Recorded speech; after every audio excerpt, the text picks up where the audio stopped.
Blog Talk Radio.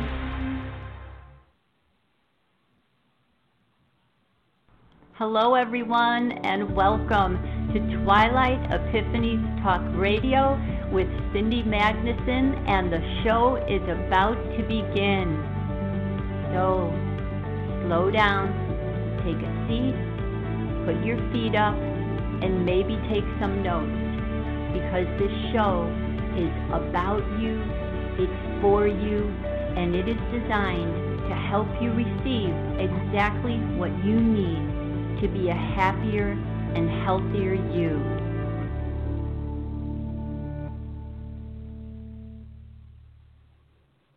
Hello, everyone, and welcome. And thank you for joining me tonight in this fifth show of the series, The Elephant in the Room is Real. What Now? My guest tonight is both friend and a fellow healer and seeker, Luis Alejandro Diaz Arce. And he will be sharing with us tonight his wisdom on how we can better understand and develop our relationship with Spirit. So in this show, which is a continuation from the show that we began with Bernard Gunther last week, where we were talking about the hostile occult forces that, in our misunderstanding about their relationship with humanity and how they are influencing us, Luis tonight is also going to bring us a discussion on how we can work positively with the unseen spirit realm. And as we remember these ancient ways that our ancestors worked with the spirit realms in greater symbiosis and relationship. And to begin, I would just like to tell two very quick stories about Luis, who, as I said, is also a friend. I met Luis when we were both working. He was working with Resistance 2010, the Resistance 2010 website, and he had asked me if I wanted to do some work with him in healing. And since that time, we had started chatting. So that was over 3 years ago already. And one of the first times that we talked ended up being on Lionsgate Portal back in 2015, which was 8/8/2015.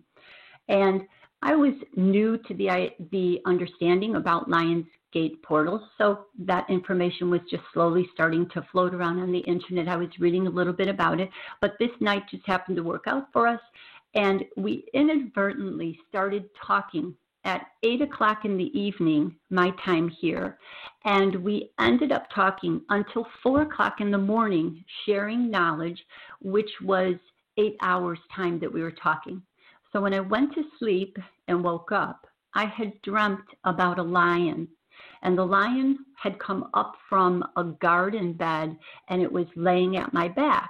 And I turned around and looked at it, was a little bit startled, but right in that moment, a spark happened in my head, and in the dream I felt the spark, and it was feeling to me as if, it was a lining up of both of the hemispheres of my brain. And I heard the words, "I am your imagination." So that was very symbolic for beginning my relationship with and my friendship here with Luis. And that has continued on in all this time to be very eventful and interesting. And another remarkable point, since this topic tonight is about in working with spirit and how spirit works, I had been driving home, this was maybe about a year ago, coming out of a driveway, and this driveway happened to have a light. It was also a light intersection. So there was a bus that was going in the opposite direction. It had stopped for the red light. I was just about to get the green light. So the bus was blocking the lane on the other side to the left of it.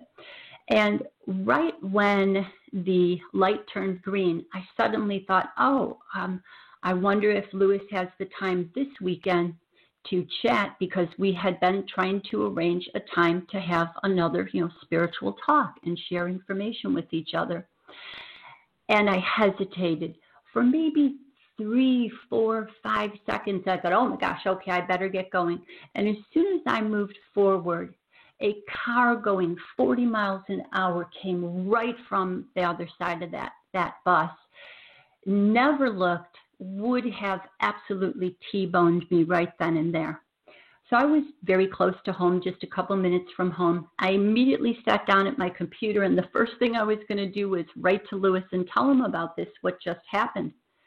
Before I even typed the message to him, Lewis was typing to me right then and there to initiate the chatting sometime over the weekend.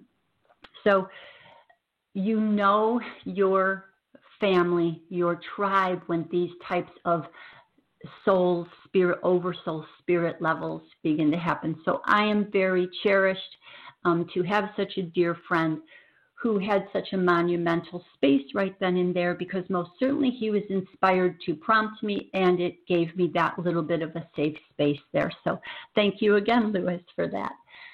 So a little bit about Lewis. He is a very, very interesting soul and has a rich family history of many diverse life experiences. He was born in Colombia and moved to the States in the Miami, Florida area when he was 8 years old. From an early age, he had a very special intuitive relationship with the spirit realms and acquired a background of experience in the mystical and shamanistic studies of Santeria, Palo, and Orisha. Yet, he experienced, like most of us do, putting that part of himself to the side and pursued other life interests. However, when Spirit called him back, he answered the call, actively pursuing a background in the yogic teachings of Hatha Vinyasa and Kundalini Yoga, yogic philosophy, Buddhist practices, Gnostic practices, and a Gnostic outlook towards occult philosophy, occult teachings, a neo-shamanistic lifestyle, and walking, as they call, the Red Road. Lewis was the second-hand man to one of the largest metaphysical websites currently on the internet, and at this time in his life, he is with his partner and his girlfriend working in sound therapy and shamanism in the Miami, Florida area, and he is also a very gifted artist. So Lewis is joining me tonight to share his wisdom and how we can build respectful and proper relationships with the spirit planes. He'll be providing for us firsthand experiences and knowledge on how we can clear up the misunderstandings, the misinformation, and the mistakes that we may generally be making when we are working with spirit because of our lack of awareness and proper information. And I'd like to begin with a quote from C.G. Jung. A little bit long, but here is something to start off our evening tonight.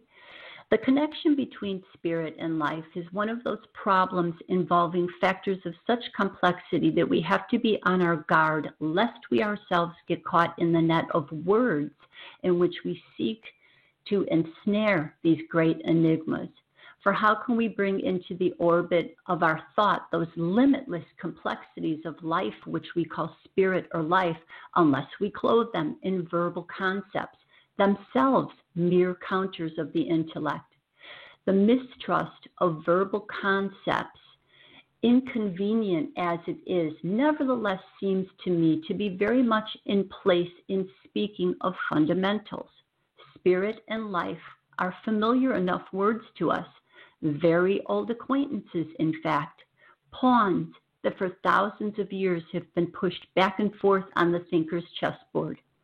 The problem must have begun in the great dawn of time when someone made the bewildering discovery that the living breath which left the body of a dying man in the last death rattle meant more than just air in motion.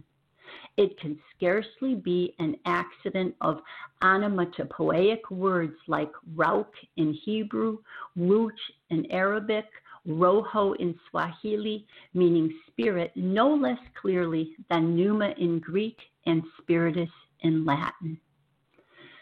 So with that, I'm going to open the line and ask Lewis to share with us his wisdom in bringing us his understandings of the world of spirit. Hello and welcome, Louis. Amazing. What an introduction. Thank you so much for having me. You are very welcome. As you know, I am super excited and happy to have you here, as always. I was going to announce it's probably a contest between us, which one of us arguably talks the most. Because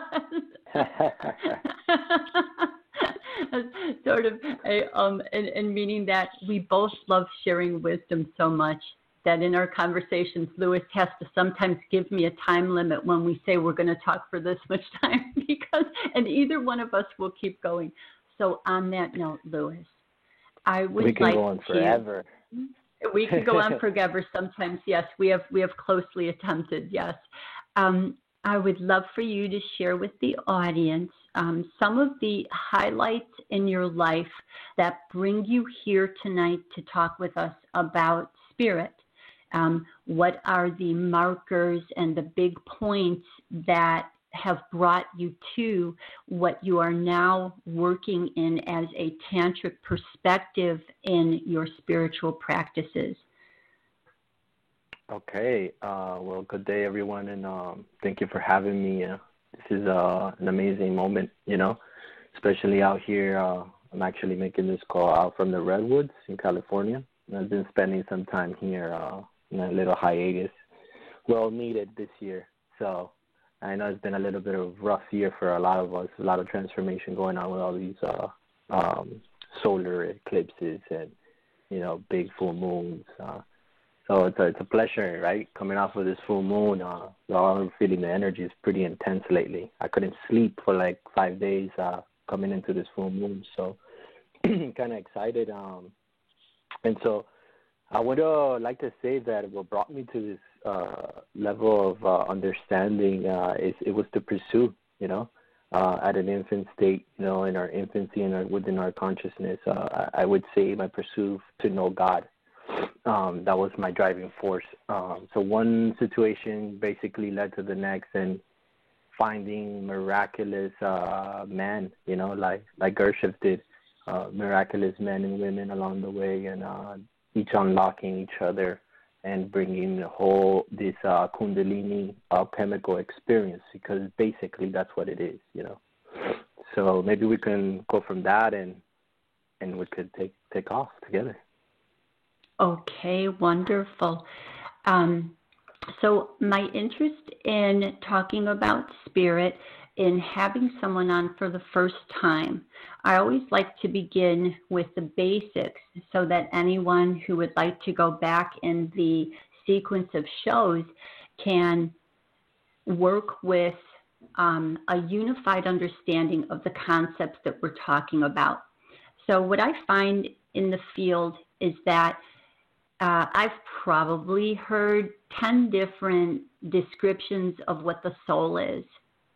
So and this tends to be a little bit confusing. So we may not all agree on the exact same descriptives for these concepts, but I would like to take a look at these 5 concepts that I name here first of all, and ask you for your descriptive of these areas. First of all, what is spirit referring to? Then hyper or interdimensional energies, ether, soul, and consciousness. And in line with, we are continuing from the talk with Bernard, and you can simply start with any one of those, and I will name the other ones if you want to after you go on. But so you can start where you begin. Can you give us your broad description of one of those areas? Well, the soul, I think we all know what the soul is. It's just that language. But I think a lot of our problem is language, because our ancestors really didn't deal with language as we know language now. Words, and there's a whole communication that's going on interlay. Programming as we speak this code that we got introduced as we were birthed. So because everything really worked as symbols, And so that's really what the ancients were working with, you know. And I think that this is what spirit really is working with, right? This is the inspiration where musicians get their fuel from, artists, et cetera, right? So there's a language, there's an understanding, an knowing, an underlying knowing of what is.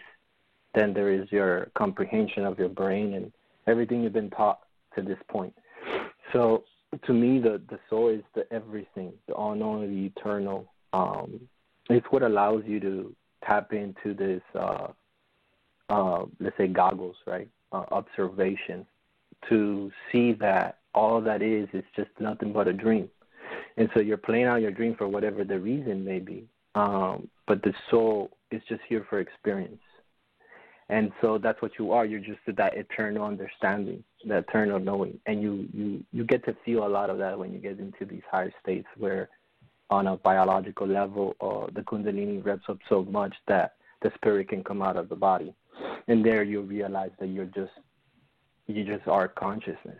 You know, I think to me that's what the soul is. It's funny because some people can feel it like they're coming out. Some people feel like something came in. Hence, channelers, et cetera, right? Mm-hmm. So what does this division of words and labeling and basically categorizing, right, our perspectives, yes, is what we have now, right? So to me, it's just simply energy, you know. I like to keep minimizing as I walk this life. Is so much wording, because maybe we're going to get a lot into this and how a lot of this fell out of understanding, you know, and we complicated it more than what it is, because it's only two factors here, light and darkness. I really don't dive in so much into evil, the idea of evil, and we'll get into that, but I don't really per se nothing is bad nor good. And Tantra has a lot to say to this too, so that's basically my concept, but I try to keep it really simple because I think books are very complicated enough for us and doctrine. So I think we'll leave it at that, you know. As far as the hyperdimensional level, I think this is where it starts to become interesting for the awakened human being, you know, with this mundane stuff day to day, and then all of a sudden here you are in the spirit realm. What is the spirit realm, right? I would call the space of the dead. You know, I would call where you dream. I would say it's if you're into psychedelics, that's probably where you go. Those things, or things that make you query, you know, or a bit queer in your feeling, you know, this feeling in your abdominal area, you know, when you're coming into something. Some people call it my intuition, you know. I think this is the cord that connects us to that space. You know, a lot of people speak about cords coming out of the body, you know, especially through the umbilical cord. And one of the most receptive areas is the abdominal area, right, your solar plexus, to communicate with the realm. And we can talk about these different brains if we choose to, but that's how I see this interaction with the realms, right? Many people say there's 13 planes, dimensions, however you want to put it. I just kind of like to narrow it down to a space outside of the body. Oh, nice. I think that's wonderful. Yeah. And a lot of the reason I come from a lot of sharpening from elders, and this is what amazes me, because here we have the internet, we have books, we have religions, doctrines, many doors to go to. But when you come into the indigenous elders, they don't have no concept or regulation of this, but they have so much spiritual knowledge, so much. They just don't talk like a Mason does, like a Rosicrucian, like an Aleister Crowley with so much revelation in its writing, you know. They don't really speak like that. So, but they know so much profound stuff in such a simplicity type of way. So I like to also have this conversation flow like that and let the spirit speak on its own, because that's what actually I feel happens with everyone, you know. It's a voice from beyond that speaks through you, not so much as you. That's beautiful. So we can go to Yeah, we can go to the next one. You said you had 5. You covered spirit and soul and hyperdimensional, and then there was ether and consciousness. Mm-hmm. Okay, so I don't know if you want to go more into the ethers type of things that are there, or what we can explore there. You can help me out. Is ether the same as the spirit realm? Is it just the the construct of it? Meaning, would you say that spirit is a subtle, somewhat? It's even like a material plane. It's just a very subtle material plane. Yes, there's still substance. Everything. I feel everything in its depth is all subtle. Whether you travel abruptly or not, that's where we get this other, differentiation of what it is. Because some people get thrown away into it and come out of the body and they call it OB. As opposed to somebody that's just meditating, they can feel the essence and they're still here, Yes. So it's a subtle really thing. It's just how you travel from there. It's the vehicle that takes you. So that's where maybe people get these perspectives from. Because the dead, or how indigenous people speak of the dead, they always speak of them as here, not as somewhere else. So that's why I say the layers are always here. They're all present. It's just how subtle you move into them, or in a subtle way you move into them, or what vehicle takes you into them. This is how you get into plant medicines and other methods, techniques, et cetera, which take you there. Like breath, for example. Mm-hmm. Yes, that is precisely where I was hoping to bridge the gap of understanding between people's having terms of something, and yet my preference also, and what I'm coming into feeling more comfortable with, is that we do less, exactly as you said. I have a big smile on my face.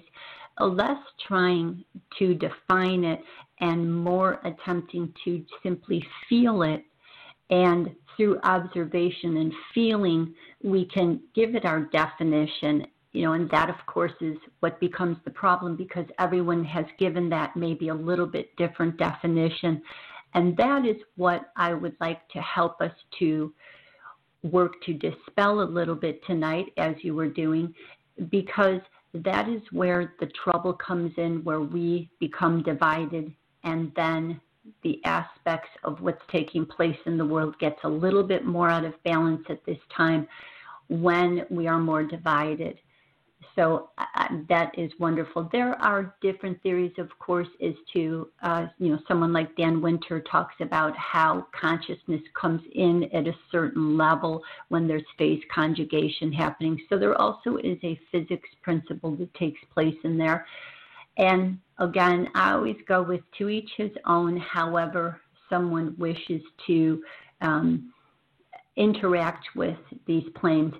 But that was beautiful to already begin to have us look at it as more of a continuum. I really loved it when you said it's just something outside of the body. So that was wonderful. Thank you. That life in this enveloping, we're like inside an egg, right? Everything's inside something. So you come in and out of something, but you're always inside a greater thing, So like if you come out of your mother's womb, you come into this realm, this physical realm, but you're inside a body. When you come out of the body, you're inside a realm, but you're in a body. You're in an energetic body. So everything comes in and out of each other. This is everything across anything that you can experience with your eye or with your 2 eyes. I hope that can be very simple and clear, So it's like those dolls, with those I think they're like what are they called? Russian dolls. That they fit into each other. It's basically it's just layer after layer. This is why they speak about the the labyrinth. This is why they speak about the inner world. All of this, it all basically ends up at the same spot. It's just you're flip-flopping from one reality to the next. The work of a shaman is to live in both simultaneously, or the work of a sage is to live in both simultaneously. And that happens through alchemical transformation, where you can hold both energies simultaneously. The Toltecs spoke about this. The great sorcerers that can be in Nahual, which is when basically you tap into your double, right? The other side of the mirror, right? The fourth dimension or the ethereal realm. And you can navigate on both bodies. We can go to OBEs for this, we can go into channeling with this. Like, it's all basically breaks down to the same thing. And I'm always going to refer back to a lot of shamanism ways because this is how I learned it, through observation of what the elders do, because there's very little, like I said, word and description like what books do, right? And all this grandeur definition to things. And so I just want to keep the viewers in tune that I would constantly bring it back to simple terms, because that's what I keep on learning through these great adventures with these elders and in this Red Road, or just how the indigenous have laid it out for us. Okay, that was wonderful. And if we now are going to look at, let's take the spirit plane, could you give us some of the broad categories that people generally do say are within the spirit plane? I know it said that it's anything that's not in a body, but can you just name some of what they are broad categories of the spirit plane? For instance, the animal, the insect. Well, they say that man is tuned into all realms because man has been an animal, an element, an air being. It's been all of that before it was a man. So, and these teachings come a lot from the Gnostics and many other traditions. But Gnosticism pretty breaks it down very, very in simple terms when it comes to the cycles of your spirit. Mm-hmm. So you have a counterpart in the animal realm. You have a counterpart in the sea realm, in the air, on earth. You have all of these in tune to you. So there is no realm beyond man per se. It's kind of like man has all realms within it. That's why they say we're God-man, right? Or man has potential to become God. So it's because this is like the frontier. I wouldn't say the last thing. It's more like the frontier. From here, you dive into the abyss. Wonderful. I agree with you. I feel the same way that we have moved through the different cycles of experiencing until we get to this level, yes, and then we're able to make more intentional choices from here. Sure thing. Okay. Sure thing. Because we were given thoughts. That's the difference and the complication. Our gift is our ego, and it's also our challenge.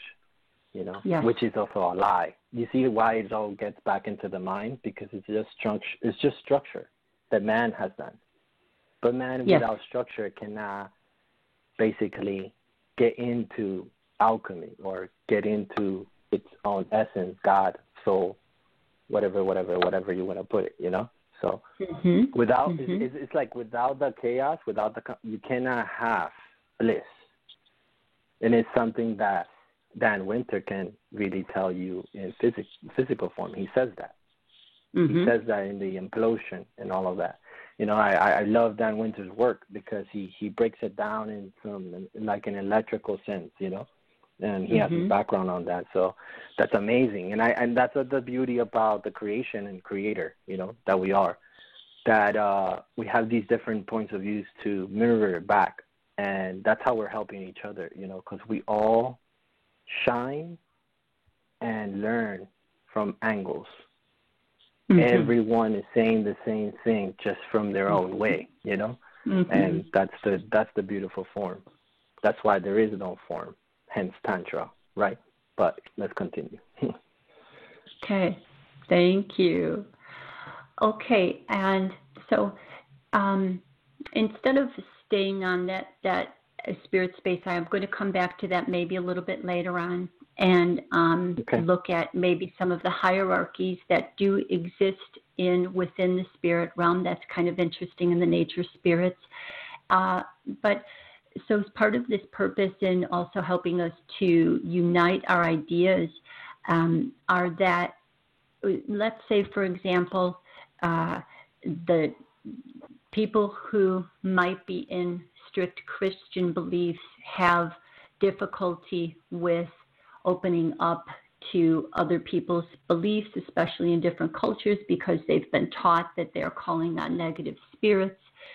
And we also know that people who are not trained and initiated properly and move themselves into some data that doesn't have enough of the concepts within them, or they're shortchanging what they should be doing, or their intention isn't proper yet, they are calling on lesser, what we would call mocking spirits. So I'd kind of like to move into looking at those. And I want to kind of bring an example out that when the church bells ring, that is actually opening up a portal to the spirit planes. And then the priest is doing a ceremony, and he's basically opening up a circle. Prayers are sent through, and then he is closing the circle and ending the service. And in simplistic form, there is a ceremony and ritual going on that is the same as another culture's ceremony with spirit. So I would like to bring this together if possible. Maybe a good place to begin with. What are the general misunderstandings, and I mentioned some of them a little bit here already, that people have when they are wanting to work with the spirit plane that you have seen in particular? What are the general misunderstandings? The misunderstandings, the mistakes, the general approaches that are not appropriate for working with spirit that end up having people work with lesser spirits. Because and let's even bring that to the surface, that it is true that you can inadvertently call on lesser spirits when you are thinking of working with the spirit plane if you are not properly initiated and trained. That's a good one. First, I'd like to say before I go into that, that before I begin, this is very important to understand this. You can't come to an Indian or a person that has no connection to books, internet, and come to them with what's good and bad. You can't, because you're not going to get nowhere like that. So what happens is that you start to see is that there is this philosophy that that we have with this Western mind that has put us in a situation. I think logic has put us in a really tricky bind, because, like Bernard said, in the occult, when you learn the occult, you learn a lot of intellect, a lot of knowledge. And it's amazing that these sects were able to create like a library so that we can find understanding. But when it comes to knowledge, like wisdom, that understanding needs to get flushed down by experience. Mm-hmm. And that attitude of good and evil, it's not going to it's going to bring a lot of turmoil in you, a lot of death. Like, you're going to really, really oppose on yourself many pressures, because you're built from both, you see. Whether you have connections to a particular race or not, you're dealing with forces that you're bind to, Every person has a space in a realm. So in the realm of the dead, you have dead energy or spirits of the dead that they're with you. They are you. They're your family. There is what guides you and protects you within that space. Goes on to the animal kingdom and goes on and on and on and on and on and on. You know, we just say that it's essences that you go within and you collect. And you need to, for whatever the reason, you know, as you navigate your Sephiroth, because you're navigating each realm, each house. And this is how you start to understand that cultures, religions, or what we call religions, what people call religions, they were just ways of life. And also ways that person had no other option. You know, that's what they came here to do, you know. So they work from that point, you know, from that center, because they say everything, you're in the center of the universe. So each individual is in the center of the universe with its essence, with its culture, yada, yada, yada, etc. So it's very difficult to put this blame, you know, or this good and evil into it. In the Orishas, they're called elementals, what we are calling spirits, entities, and all of this stuff. And they're just forces. They're not like a being that was incarnated. These are things that are eternal. And in Kabbalah, you can see them. You can call them these things. And within each chakra, which is each house, you have to deal with that. And that trickles down to you and in your experience with human challenges, relationships, concepts, initiations of entanglements with systems, et cetera, you know. But nobody explains this. Nobody really breaks this down. So the only way that I know this is through living it, you know. And this is why if you come, when it's time after your knowledge, the real priestcraft begins. It's what Bernard also touched on, is the initiated as opposed to the novice, right? The neophyte, right? These terms, right? When you're just inspired and awakened. But through that inspiration and your awakening and your search, you're going to be struck with heavy decisions. And those decisions comes with your ancestry. And you have to deal with that, the good and the bad, you know, the pleasant and not so pleasant. So when you start to understand your lineage, you understand what you're dealing with. And through your fight and your despair and your fall, you're going to see that you're just going to have to embrace who you are and what you are and what you have inside, you know. And then life becomes a little bit more appealing to you, you know, harmonic, you know, tasteful, you know. You don't shine so much on something that, you know, you carry with you, that through your shadow work you realized, you know. So as opposed to fighting it, and the reason I live more of a tantric life as opposed to the yogic life is that I embrace everything. I don't reject it. I don't try to yoke it. I don't try to suppress it. I don't try to resist it as I did in earlier years. And just the reason that I know the difference is because intellect or knowledge, concepts, tend to give you, either divide you or put you in a state of resistance. And that's like saying the same thing. Whether I say divide or resistance is the same thing.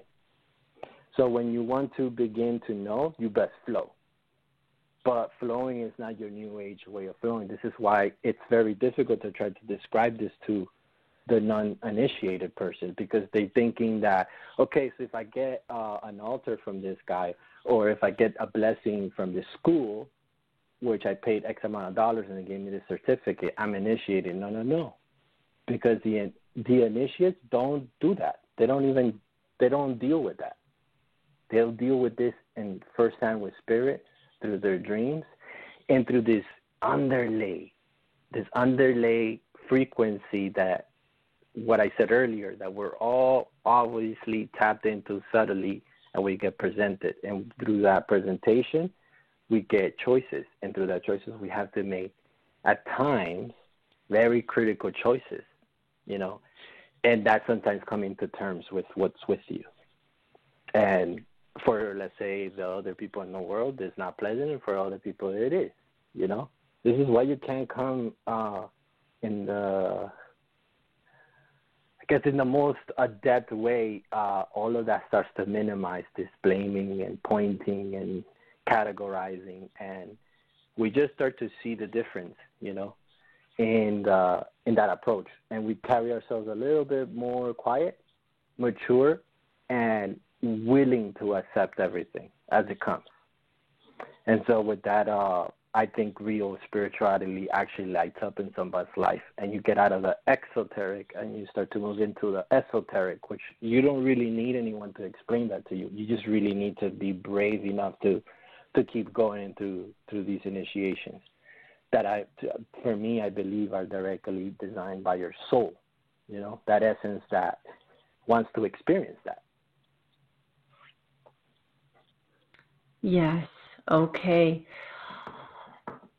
So your first space that you would say then in working with people, and especially in the spaces where I see people are a little bit different probably than the practices that you are a little bit more familiar with, and everyone is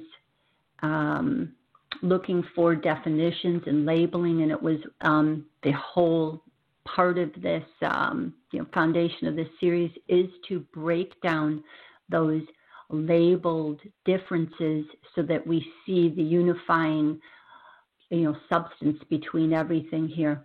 So I really like your explanation of, first of all, not even approaching it as, so you would be advising someone when they're going in to let go as much as of possible as the good versus evil thoughts in your mind when you are approaching spirit in general.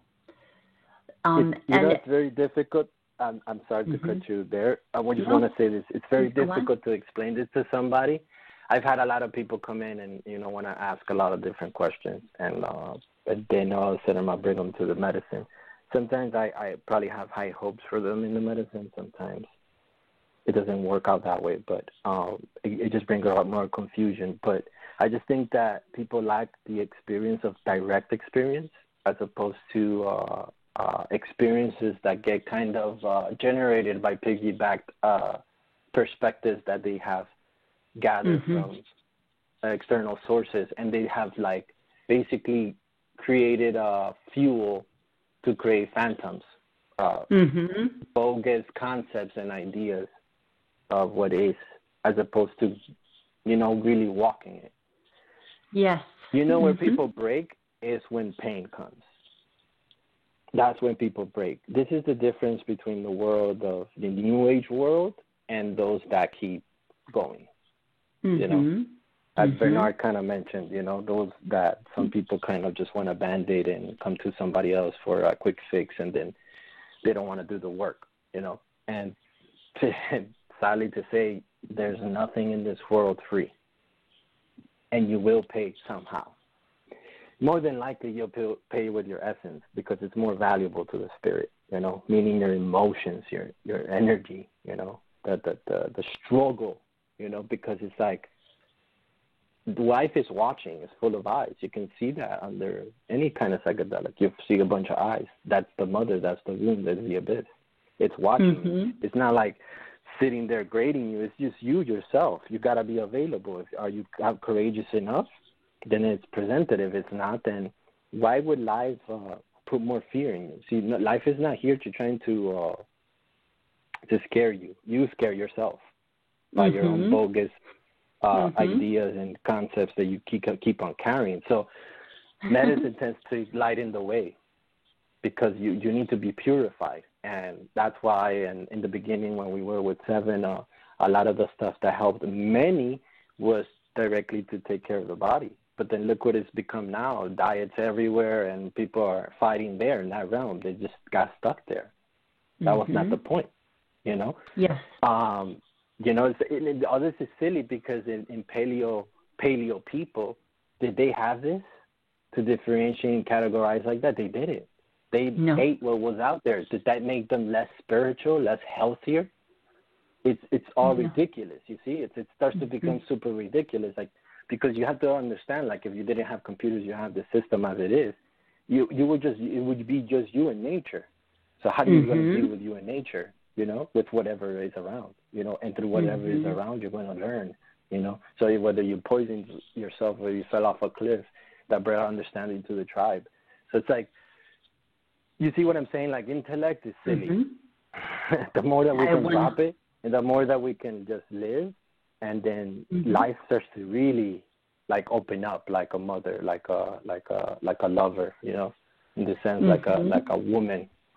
And I would like to get into that if we can, because I think the most important thing here is woman. So, and that can tie things into a lot of different topics. Yeah, that was 100% great advice.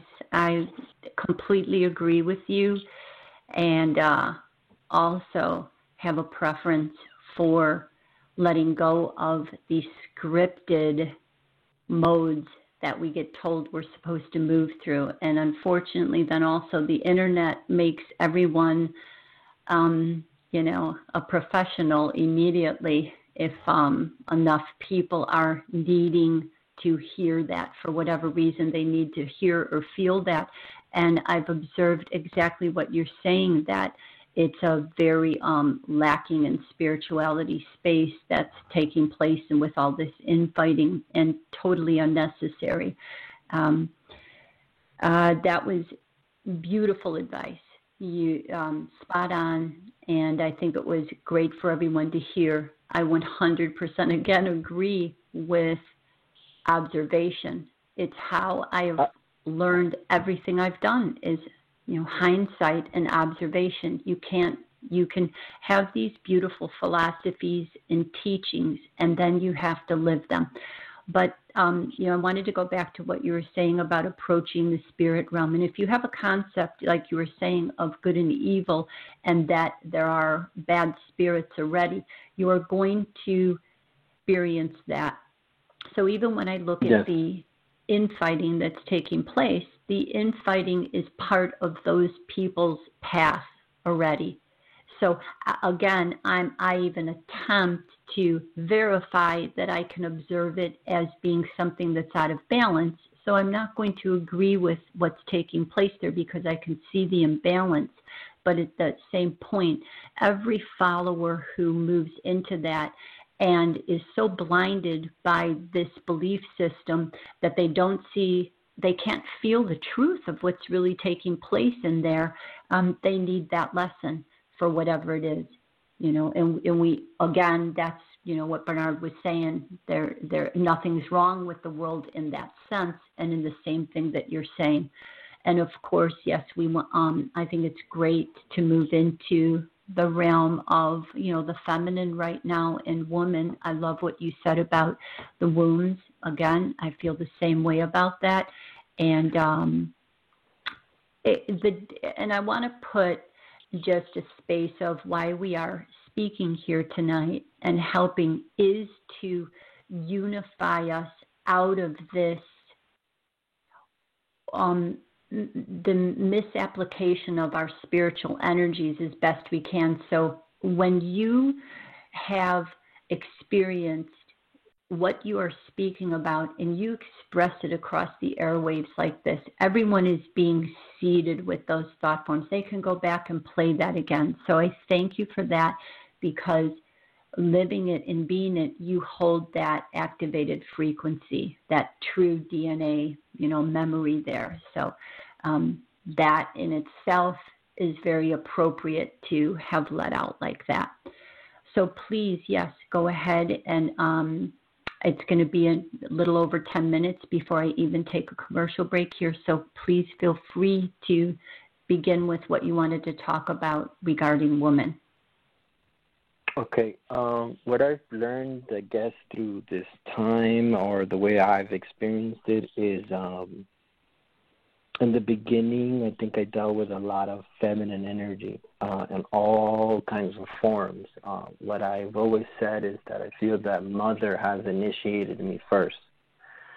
We can say there's a flavor, a taste of right-hand path in my beginnings of knowing anything that of these kind of stuff that we're talking about, right? Because it's just so much stuff, right? So some are awakened from the left-hand path, you know. In that process, you start to kind of, there's no denying for any path that you must land in the middle. Let's just say that, right? But you begin somewhere. And at some point in life, things will switch, and you go to working with the masculine energy, like scenarios, concepts, people, within knowledge, situations, outcomes. It all resembles the masculine. And then it switches consistently depending on the astrological configurations that you have with your houses. And I like to say houses because we all belong to a house.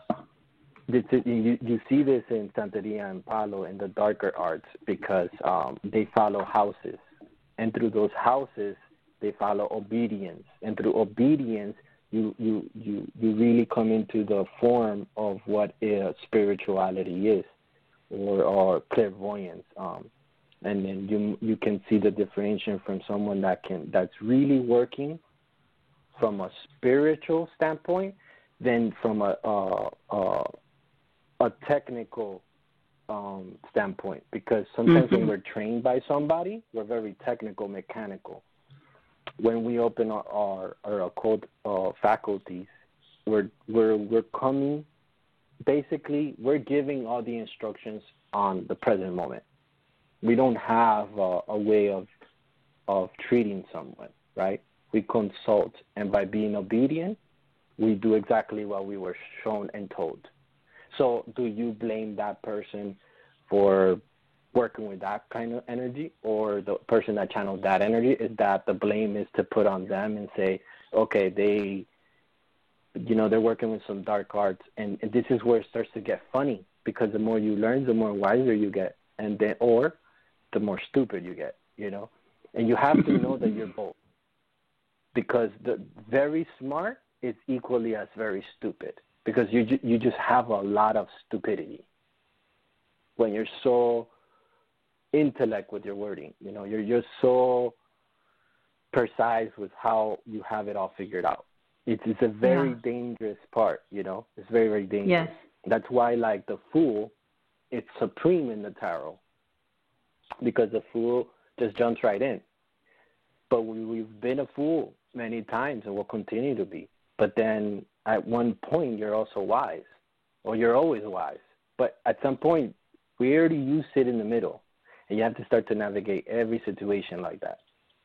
So what I suggest, of what has happened, at least in my story, is that I've integrated many systems within my body. And I've extracted by removing myself from the system and then just throwing myself back into life as just a human being.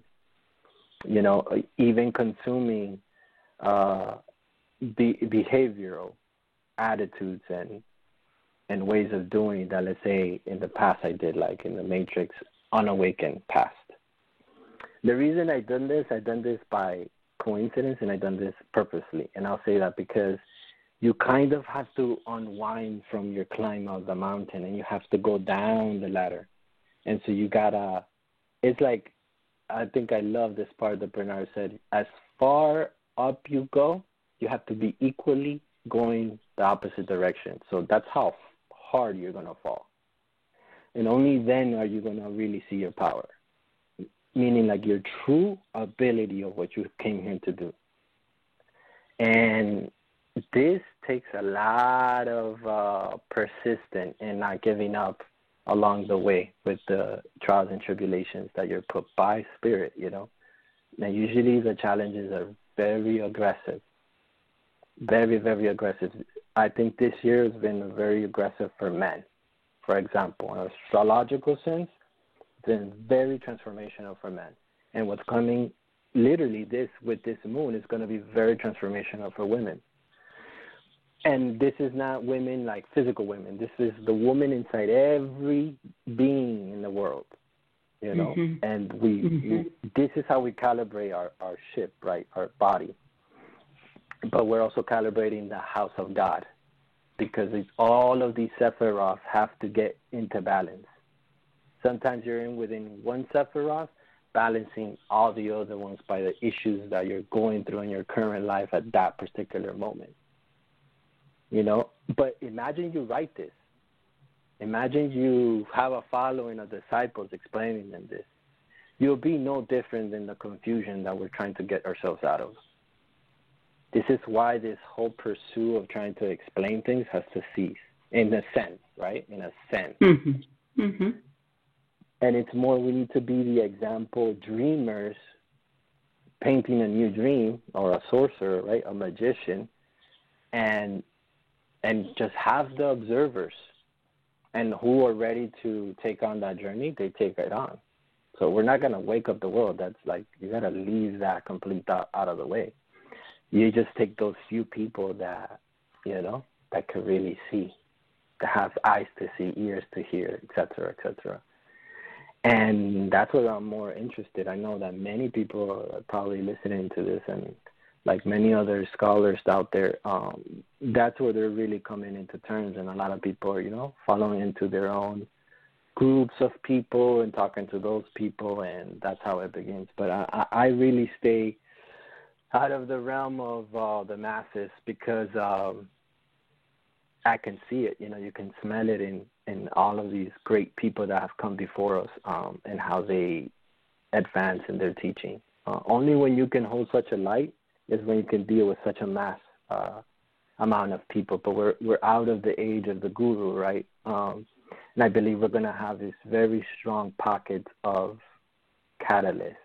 And then a catalyst is going to turn into a catalyst group, and then that catalyst group into a nation, and so on and so forth.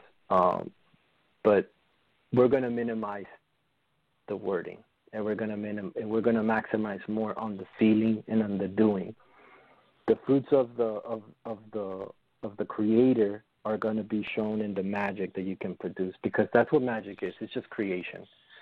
Mm-hmm. And whatever you have, you gotta be good with it. You gotta be good with your dark side, first of all. You have to be really good, and you gotta get very uncomfortable before you become really good. So that's what I got to say to some people. I'd say that just start living, you know, and start at your house, start at your body, and then start with those that you love around you. And there's many dynamics, you know. People don't have families. People are alone out there. You know, I've met a lot of people in this spiritual quest. They're loners, you know. They don't have families like that, and that's a whole other approach and story. But then they start finding their tribe, for example. So you'll find the challenges there that you didn't get with your own personal family. Let's say your own organic blood family. I hope that people can understand and follow. So this is why it's good to go to prayers, you know, initiations. And then some other people, they start to walk away from initiations, like collective initiations, collective rituals, you know.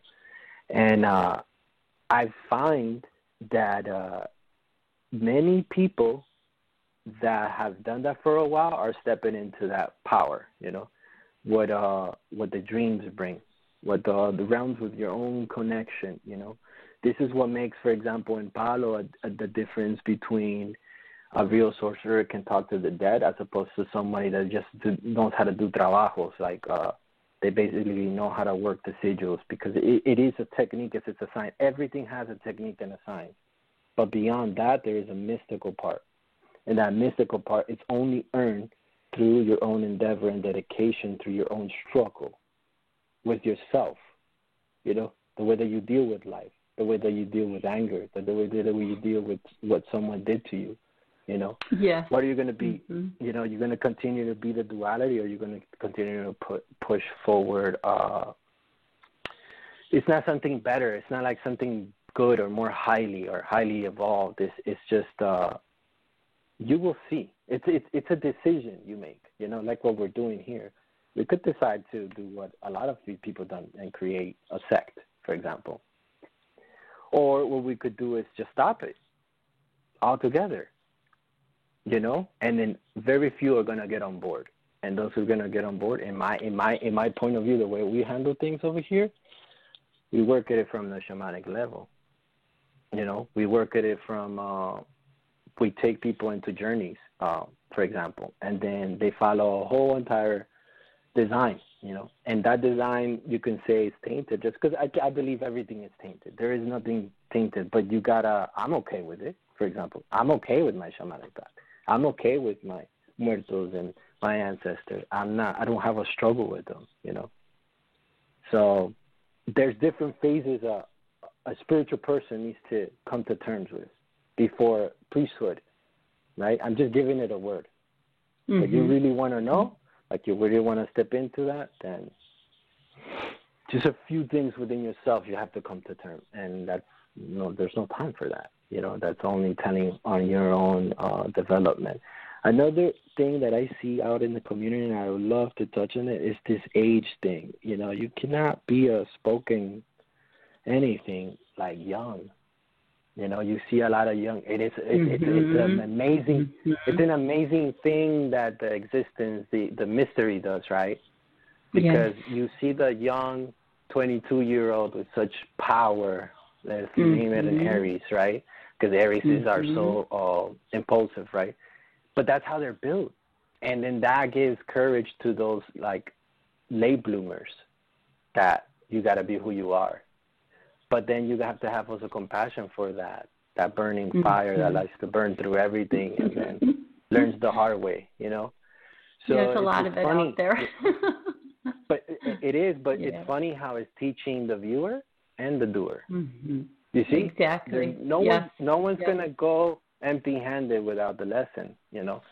And that's the thing about silence that I watch in the elders, and that's just why they don't, when you come with a problem, they're not going to sit there and talk to you about it. They're like, okay, let's go have a ceremony. Here's the drink. You know, and then you have what you get what you came for, or you get what you get, you know, and that's it. This is why I think that I like Tantra, because Tantra is the difference between Tantra and yoga. Yoga likes to resist and to yoke things, right? That the word yoga is to yoke. And it's basically you find enlightenment through basically resisting your own desires, as opposed to Tantra. Tantra says basically in layman's terms, go into your desires fully but consciously. So you can live your life by word, like by will, by thelema, you know, by your own sheer willpower, or you can just give in to everything that you are. But an experience. But do you know what that is? You don't have to know. But I could just tell you that you better be brave, because it is the most bravest thing. This is what makes warriors, or this is what it takes to be a warrior. You know, you have to just fully accept what you are. And if you don't burn out your desire, the desire will come back and burn you.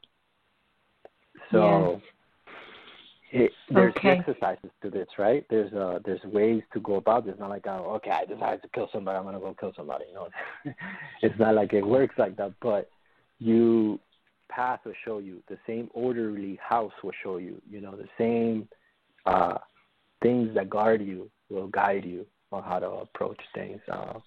I personally, something that I love to do is watch the events of nature, you know, how the animal kingdom communicates and how the elemental kingdom communicates, the wind, you know, these things we find in our path, you know, that cross our path, and you just got to be silent. And the moment you acknowledge it, you got to let it go.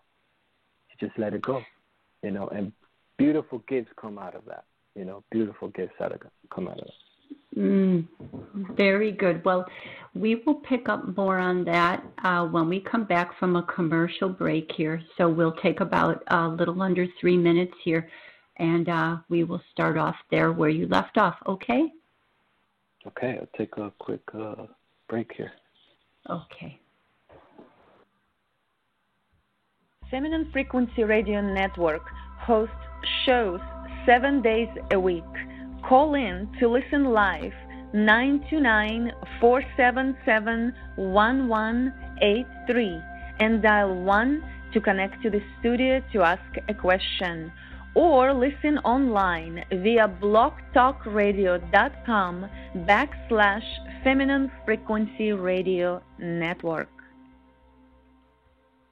Organic Frequency Radio Show is 1.5 hour live chat with Stephanie and Oksana and their lovely guests about the nature of existence and holistic way of living here and now, and perhaps even after.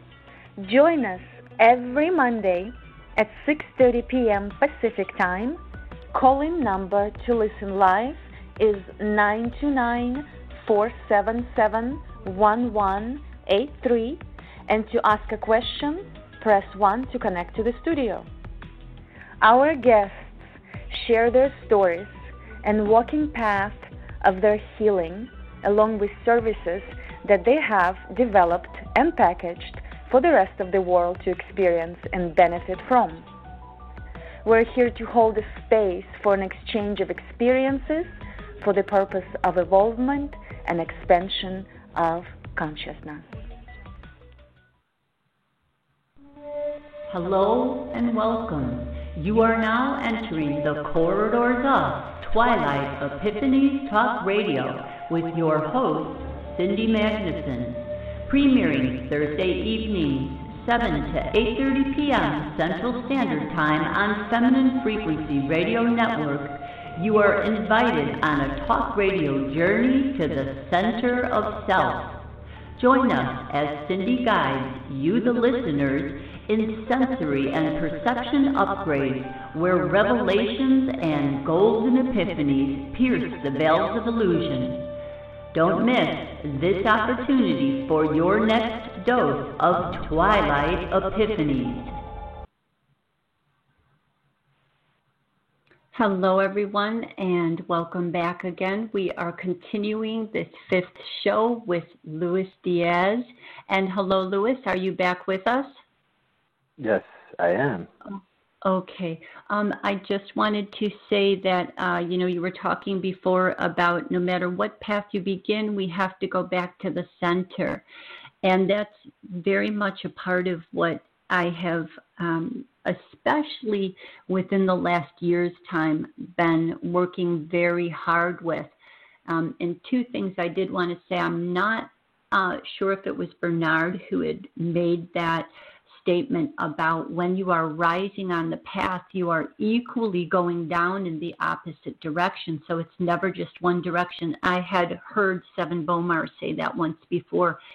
And that is very interesting that as you are rising in your consciousness level, we use the word rising, and we mean coming to better awareness and a more unified space within us, but we are also descending equally the same. So that is something that I have heard, and I can understand that. I have found the experiences, as you have stated, to be increasingly more difficult, as I'm moving forward here.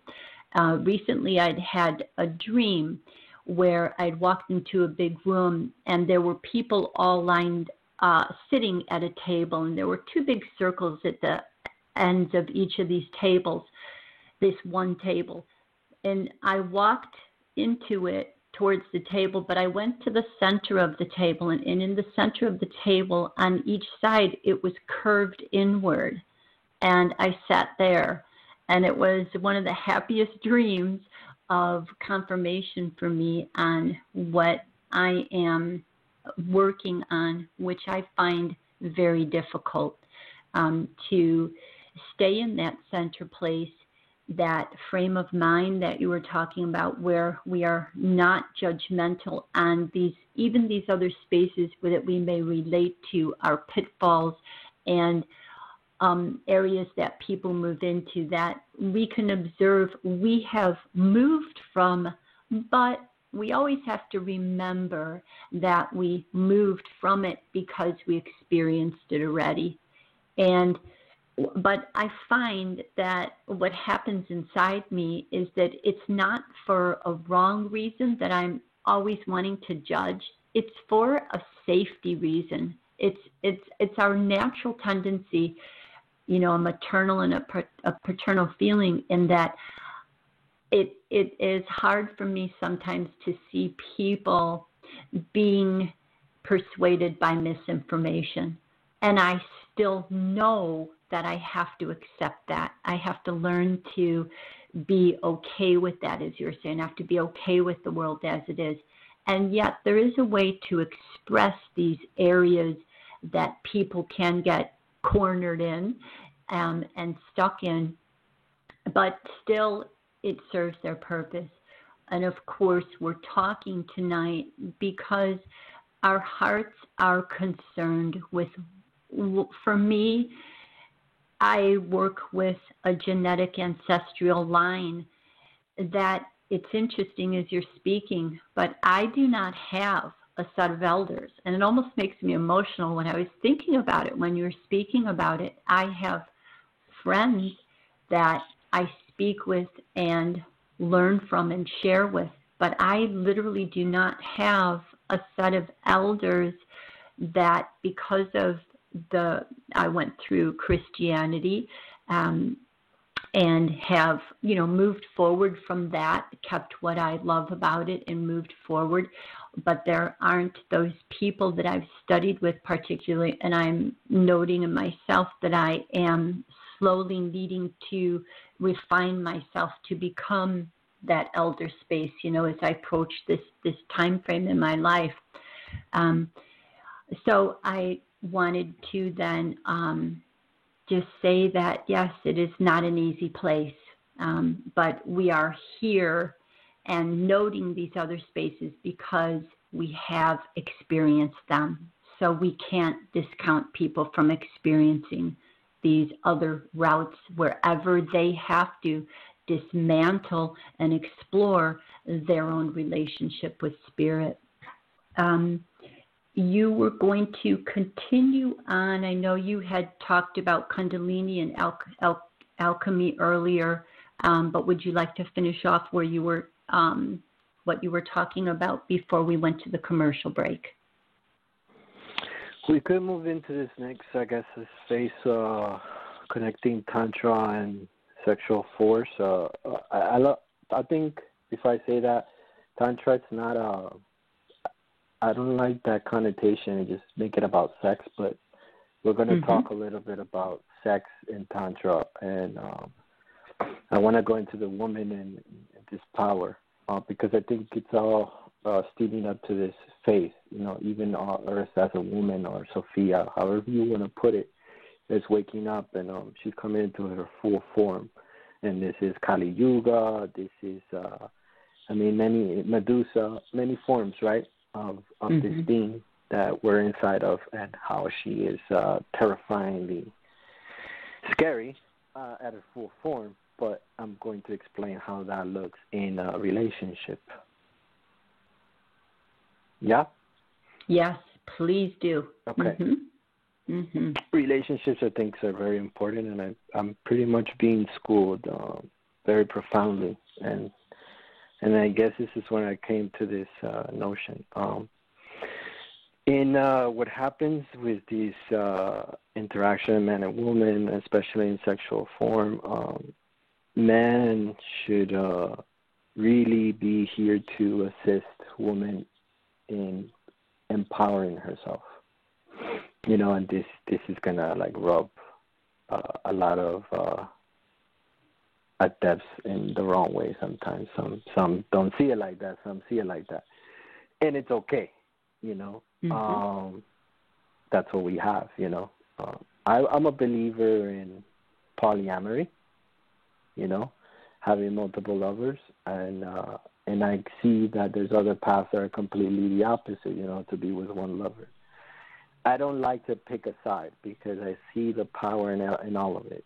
But what I do find that attracts me the most, I guess, in this and in the way that we look at knowledge is the development of what equates when you experience the experience and then what comes out of it as a result. And I like to say that this idea that man and woman are, because we're an idea, right? We're two opposite things that come together and birth anew. In Tantra, what I've learned through experience is that the woman and man have to come into form together, and this comes in many ways inside the relationship, and this shows our relationship to life. You know, the way that we're basically walking around here, so disconnected to this principality of penetration. Because what woman is penetration. She allows, right? She accepts things fully. She takes it all. And man all it wants to do is plow, plow, plow, right? That's basically what humans with some little bit of paper power are doing. They're plowing through forests, they're plowing through deserts, they're plowing through. So it's just that, taking no account to all the things that are mysterious about a woman. And what I realized that in Tantra, the more a woman orgasms, she basically collects herself. But you better watch out, because she's going to burn all your insecurities. She's going to burn all your shadow. She's going to bring it all to light and burn it, you know? And it's funny, because when you actually get in line and in tune, or so-called enlightened, it's when the real problem starts. But when you have your life, when you think you have your life figured out, if you think that's a problem, that's not even a problem. The moment you start to get aligned and you feel good and you're like, I got it, you know, I got to figure it out, this is how it is, and you're in your good space, that's when all the real initiated problems start. And I like to see that in the ancient times, they say that woman picked her lover, so she had multiple men. It was not the other way around. Somehow, at some point, I think woman got conned by man into this whole marriage, and then this is how she became like a property, like an ownership to man, and then this is man's insecurities. All of man's problems stem from control, because man here is not represented as human man, right? Each masculine man out there, we're more representing as the penetrating concept, right? Like in this case, we can say logic, right? We're doers of creation, you know, as a woman sits there and actually creates, right? She cultivates and creates. You could put a woman in a dark space with a little bit of water and a little bit of food, and she can make a baby. Whoever wants to say that's ludicrous, that's okay, you know. But those that know, they understand the power that the woman is, because she creates everything within her womb. Louis, can I just tell you that since you've come back on, you just have a little bit of a vibrating, a buzzing over there. So I'm not sure if something changed a little bit. Probably my it's not. It's not very strong, but okay. Okay, cool. I'll just sit a little bit better, more upright. So women in Tantra, you see this. This is what I'm trying to explain. You see this firsthand, you know. And as things get aligned with women, it can be really, really messy before it does. But an empowered woman is a dangerous woman. It's a dangerous woman to the establishment, to the matrix. And I think this is where we're about to go into right now, collectively. Like, we're actually in it right now. But it's going to be rev up very aggressively from here to 2020 and into 2030. We're going to see very, very, very dynamic ways of how the feminine energy is going to take form, full form. And in order to really learn anything in life within yourself, you need to give space for that. You know, Tantra says that you basically, if you think you're going to come and learn something with a masculine sense, you're never going to learn anything, because you need to be like a female to be penetrated. And in order to be penetration, you need to stop thinking you know anything, right? Like, a woman doesn't know how to be a woman, right? She goes from a young girl, gets penetrated, has a child, then whoever the man was honored to take her into womanhood is the moment she became a mother. And so she doesn't know how to be a mother, but she knows, right? Profoundly, she knows everything. She doesn't. You don't need to tell her how to be a mother, right? So this is the stuff that you don't need to come into wisdom with anything. On the other hand, leave all your stories outside of the door in your bag. And sexual tantra gives you that firsthand. And who's ever brave to try that, I tip my hat to them, you know? Because to me, I think in all religions, this is why they say the Luciferian is a sex cult, is that it's not that Luciferian is a sex cult. It's that life at its depth, you're not going to come out of it without sex. Meaning you came into this world with sex because two people had sex, and here you are born. Same way you're going to get out of it. Because your body's not going to go with you. You got to learn how to die while you're here. And so there's no better place to learn that insight but in the bed. Through orgasm. And through those manifestations and through those beautiful cities that wake up with all of that. Correct? And so that goes into a whole length of things and beautiful things that happen to the couple, you know. A lot of people like to get fancy with, I want to be a power couple, I want to find my twin flame, but it's all of that super silly. It has nothing to do with that, you know. It's not about the perfect person. It's about the alchemy. And I'm a student, you know. I like to report what I live. I don't talk from just bullshit concepts, you know. I've taken all those bullshit concepts and I knocked on the door to see if they're real. That's my courage. I have a stupid courage. I just go into a door bravely. If I get into a mess, I pull myself out because that's one principle that I was taught from the beginning. Whatever you create, just make sure you have enough energy to uncreate it, you know, or to get yourself out of it. And it's hard sometimes because I myself deal with depression, or I've learned to realize that I deal with a lot of depression. And I think most very in tune individuals deal with depression, whether they accept it or not. I'm starting to accept that, you know, and remedy it, you know. But because, you know, we all fall off. Like brother said, you better be ready to go really high because you're going to go really back very, very fast, you know.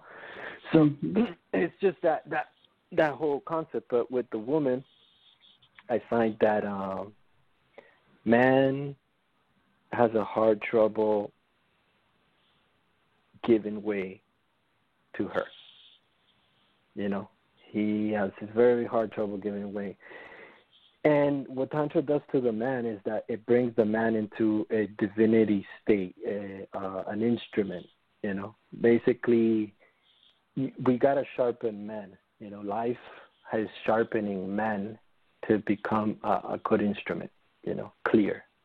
That's why they say nature bowed down to the initiate who has raised the 7 serpents if only bows down if he has dedicated himself to God, right? And many, many religions say this, right?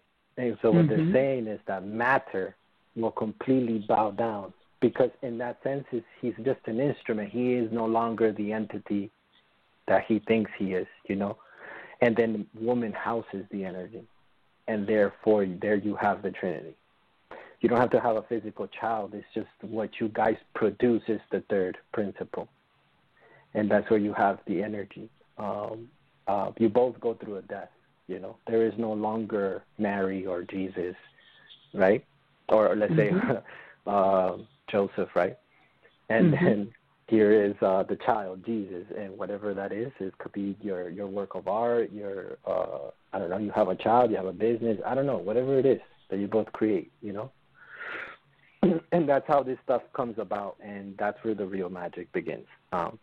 You could really manifest anything you want through Tantra, in that sense, right? And then you also can stop fighting yourself through Tantra.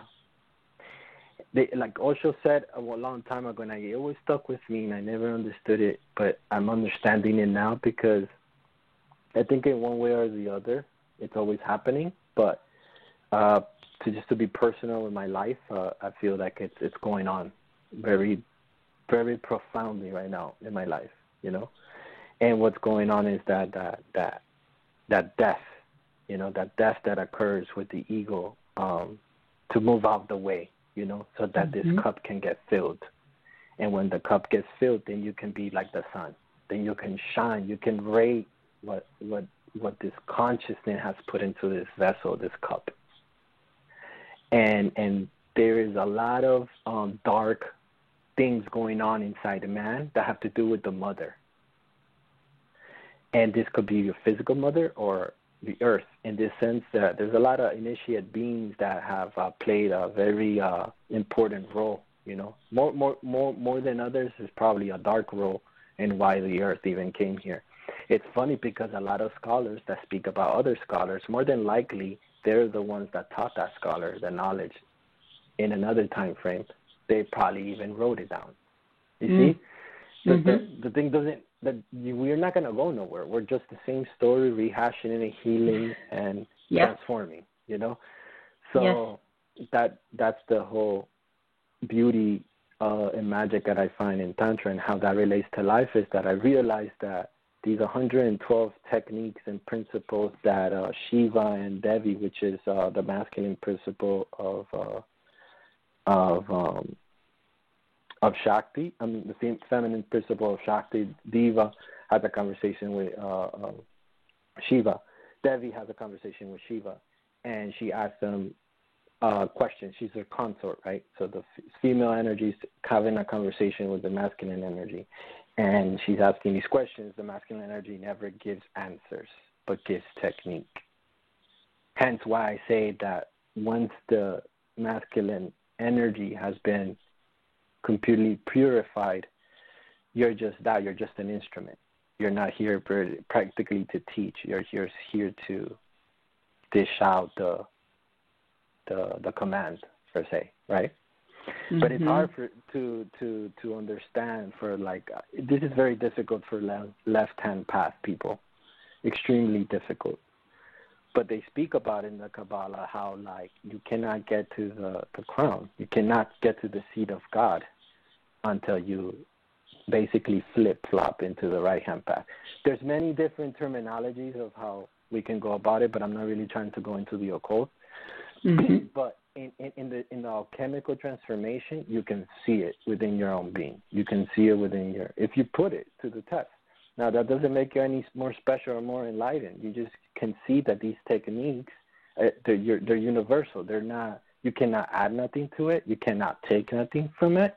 They are just literally things of life that are already there. You don't need to discover them. You just need to have balls enough to knock on the door, open the door, go in the door, and be able to be brave enough to come out the door. And this is what's gonna separate the ones that are still wandering around and seeking from those that are actually doing something with themselves. You know.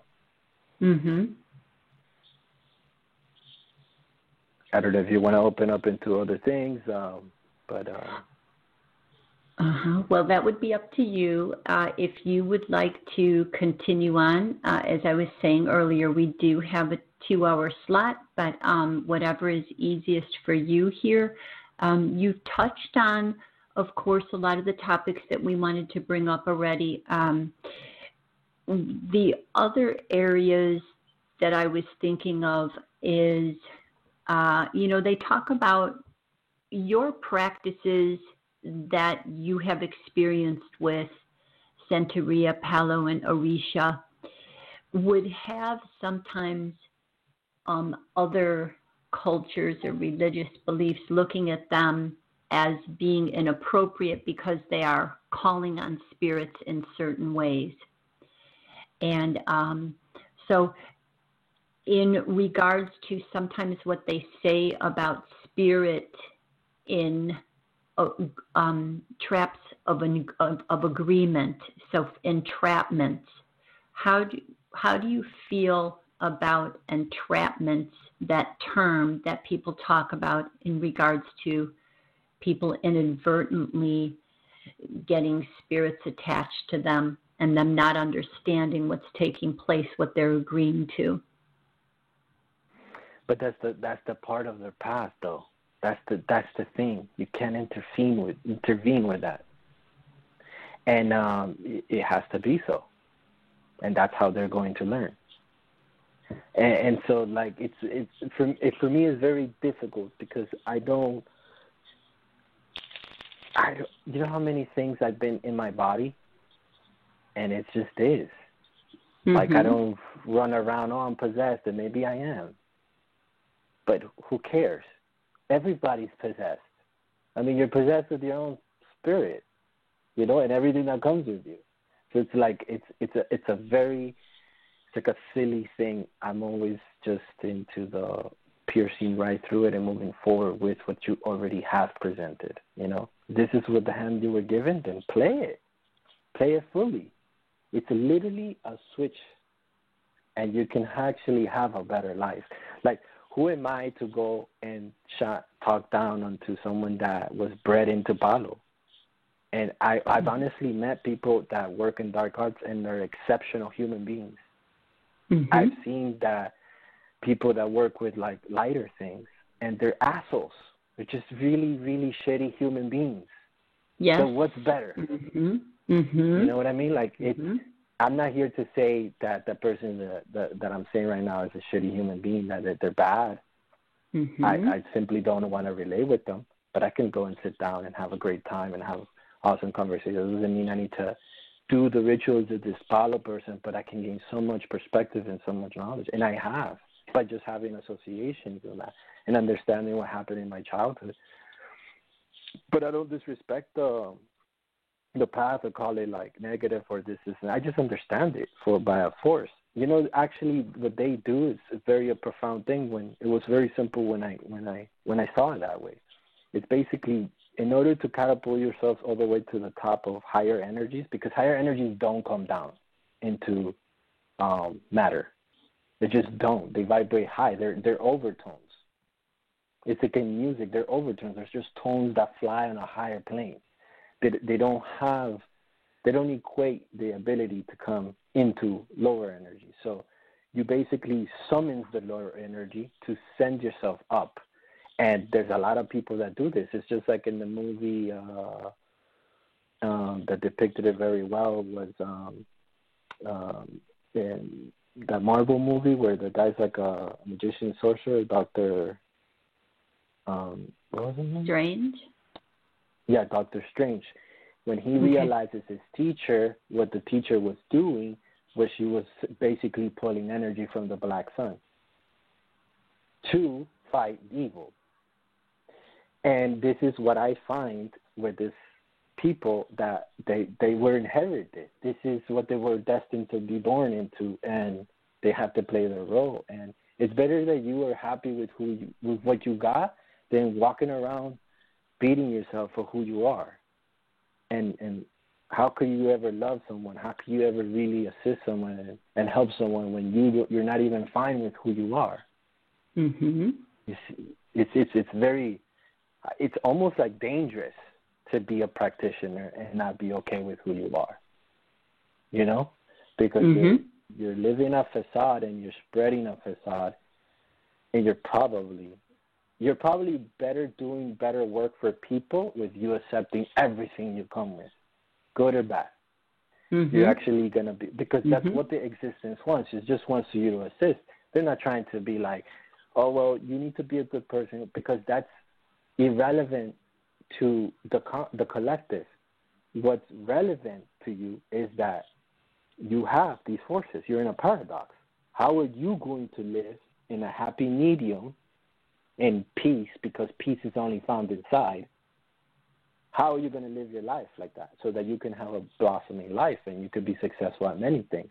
May that be financial, social, etc. Because once you heal with all your wounds, what do you think you're going to deal with? You're going to deal with your collective wounds from your your nucleus of people. May that be your family, your spouse, whatever. Once you heal that, then you go on to heal the world. Then you deal with social endeavors and situations and outcomes and situations and problems and all of that. So you move from one phase to the next.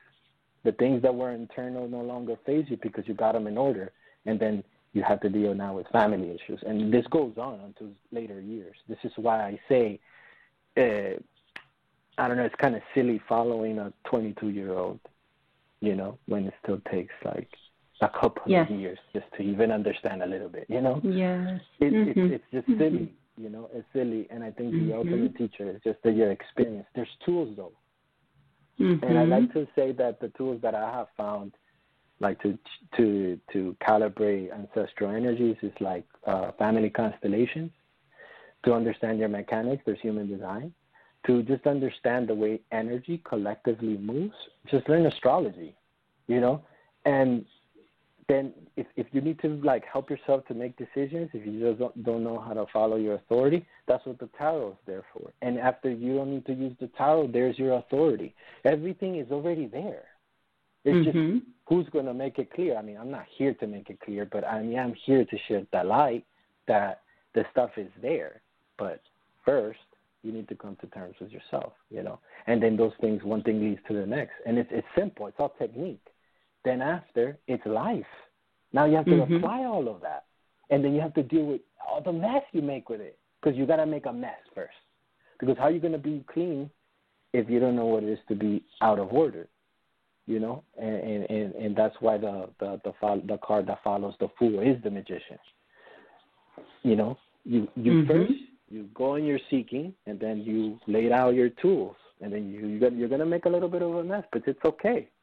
You know, you may rub elbows with the wrong people and, you know, scholars of your age or of your understanding, and then you guys don't get along, but then you keep on doing your work, and along the way, one day they'll be like, you know what, in the mess that he made, look, he became an exceptional elder.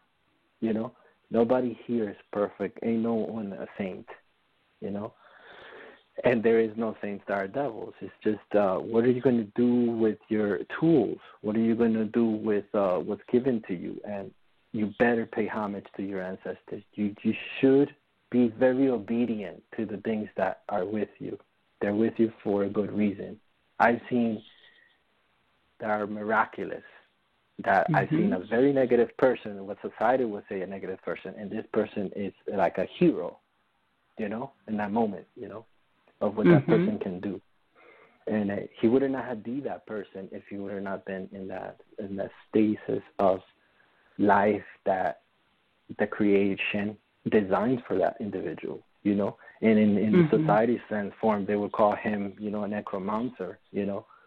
But I think it's just in the doing of the person, not so much of what you have and what you do and with what you do it with. It's just so much more where your heart is at, you know. It's very easy then. Is your heart here for everyone, or is your heart for your own agenda? This is basically two paths that I'm telling you that they're already there. People know about this. There's nothing I need to say, you know. And those that are here for other, are they better than those that are here for their own volition? No. This is it. This is what we have here. So who are here we to change? We're not here to change nobody. We change ourselves. We discover things, we share them, and then we move along. Those that want to move along with, for example, myself, you're more than welcome. And if you're not, then that's okay. But I really would love to, I for one, would love to stay out of the conflict. But if conflict comes, I'm ready because I'm a warrior. You know, I can handle it too. So, but that's not what we're here for, right? I don't think nobody wants to fight. Even look at these guys. They portray in the media like they're fighting, but they're probably all sitting at the same table, you know, and laughing about all the human race, how they follow, you know. And you got to make a light of it. You got to make joke of it. It can become very heavy, you know. It can become very heavy, but there is power in your accepting your darkness. A lot. There's more beauty in that than, I don't know, than anything else.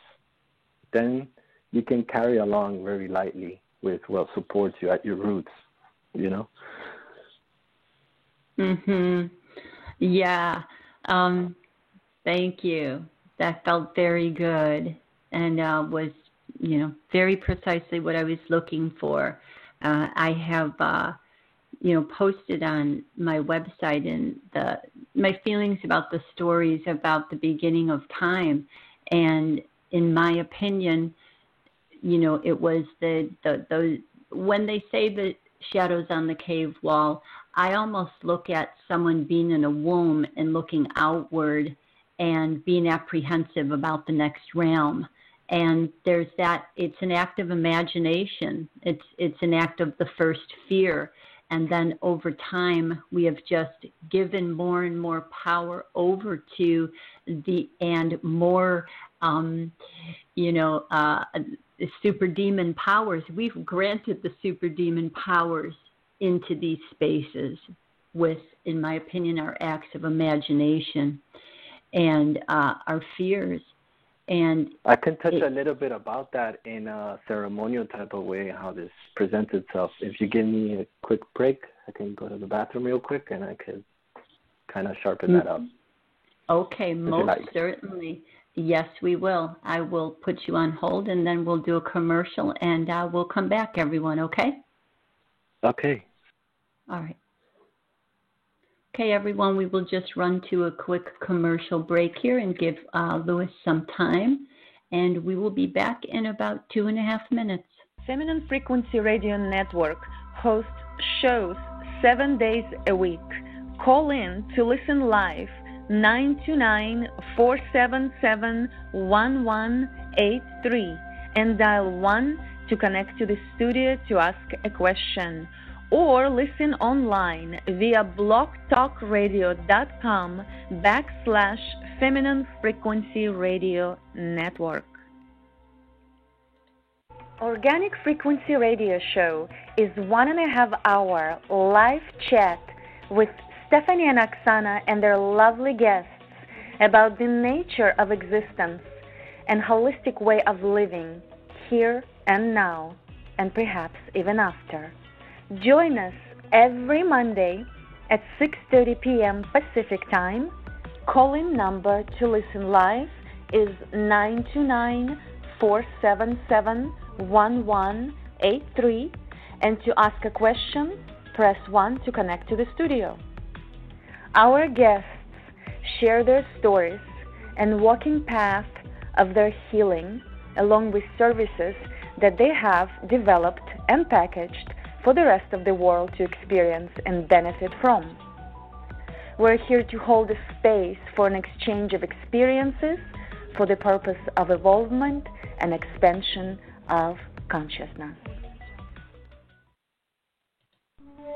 Hello and welcome. You are now entering the corridors of Twilight Epiphanies Talk Radio with your host, Cindy Magnuson. Premiering Thursday evenings, 7 to 8:30 p.m. Central Standard Time on Feminine Frequency Radio Network, you are invited on a talk radio journey to the center of self. Join us as Cindy guides you, the listeners, in sensory and perception upgrades where revelations and golden epiphanies pierce the veils of illusion. Don't miss this opportunity for your next dose of Twilight Epiphanies. Okay, and we are welcoming Louis back to continue his conversation with us tonight on the realm of spirit. And Louis, are you back there? Yes, I'm here. Have you returned? Okay. So, yes.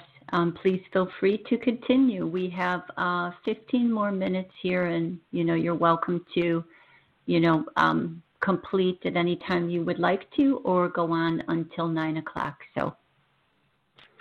Yeah, I just want to touch on there's some stuff that actually I've recently come back into Facebook and I've seen some conversations and things like that, and over time, I've seen a lot of topics. Some people have called me for, I guess, answers of understanding because they start delving into things that maybe I once already went through. Or, however, one thing I like to talk about is this, a lot of this stuff with the possessions and people are dealing with a lot of challenges because they're coming into new stories, right? They're opening new doors, and here is presented with this.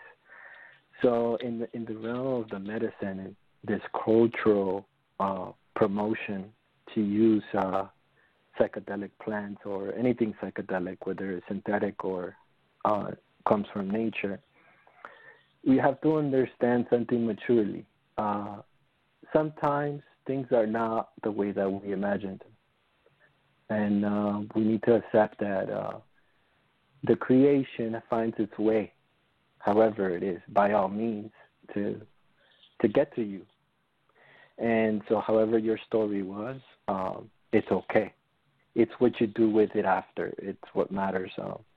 In my earlier years, I started with DMT, and I had beautiful experiences. But then along the way, even the medicine, when it came into ayahuasca, years later, the medicine revealed a lot of stuff for me when it came to what's going on with substances in the world. It came through a vision and an understanding and a very profound revelation.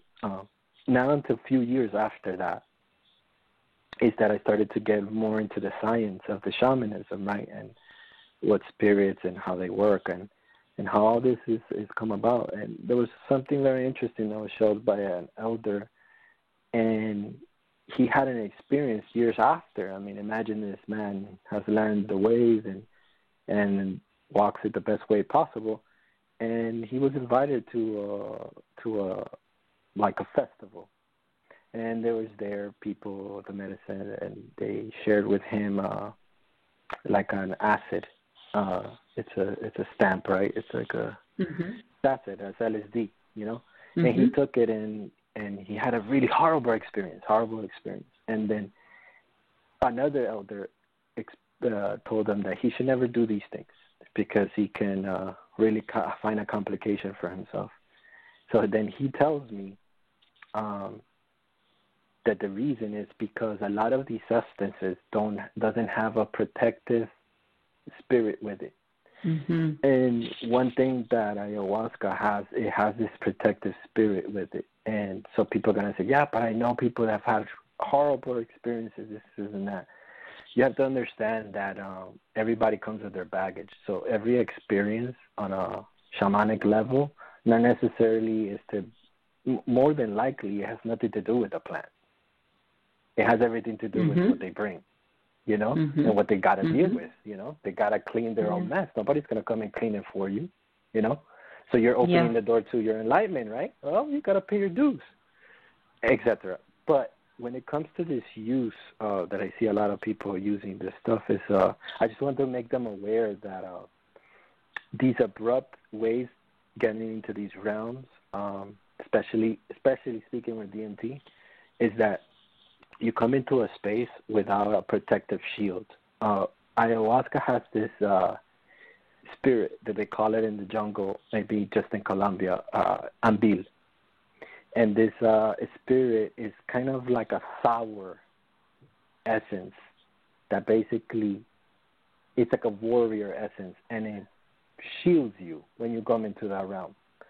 When you come into these spaces with DMT, you get shot into it so fast, everything that's there knows you're there. You're not supposed to be there.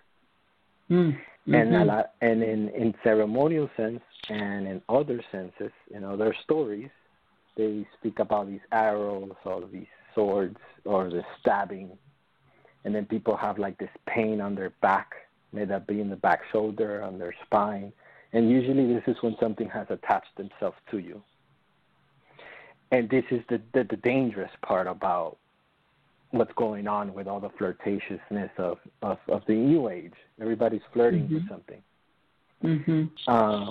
And so when you're initiated by a house, by an order, you basically become licensed in that, and you're backed up by that house. So there's a level of like paperwork, right, for a better lack of word. And through that paperwork, there's a way of doing things and a way that how far you can go in there. When you come just into something that you don't understand, you're like fresh meat. And you have to understand, like how Bernard shared, that it's nothing bad. They need to live. We're just another source of food, you know? And so this is where all the stuff is getting lost in translation because there's a lack of understanding. There's a lack of knowledge. But there's a fine line on how to spread knowledge. I'm not one to be into, I don't know, coliseums and have a bunch of followers. I dislike that because it's not my style. It's just not my style. Okay with whoever it is like that, that's wonderful. It's just not my style. But this is the stuff that I see that's very challenging. I don't have no one that taught me this.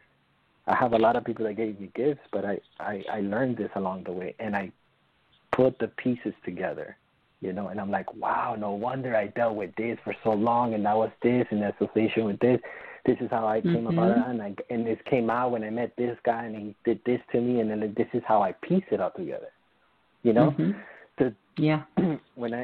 When I met an elder that has a license, not only a license, but he has a key. There's 3 special people in the world that have these keys. There's keys to realms. And he has just those abilities to pull on entities and open the door of a dimension and throw them out from that dimension into another.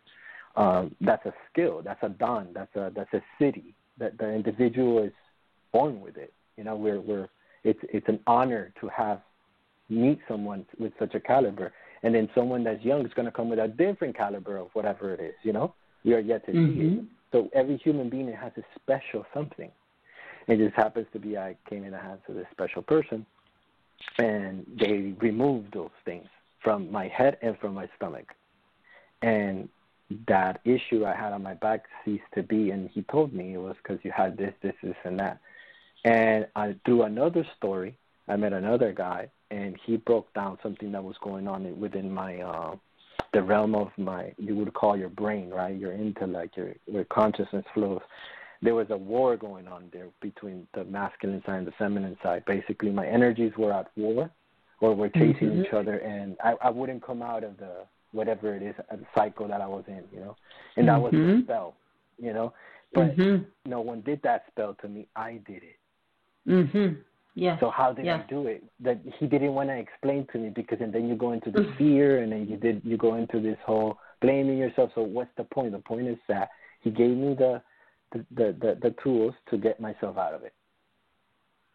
And that's that, you know? Yes. And so that's the beauty. I learned like that, you know, and to condemn myself about, oh man, you made a mistake, because I do, you know, sometimes I'm very hard on myself, and I'm like, here, you fucked it up again, excuse me for my language, but, you know, I'm just sharing so people can see that these things are, you know, they go about and there's a way. And so back to this stuff with the entity, it's just, you will learn along the way to be a little bit more conscious with your own self, you know, who you sleep with, who you share with, who you share your intimate things, your revelations, and sometimes really there is no need to share anything. You know, sometimes it's best just to be quiet. So just want to tell viewers and people who are listening that these possessions, whatever it may be, the same way you got into it, you're going to get out of it, you know, meaning that just keep walking through.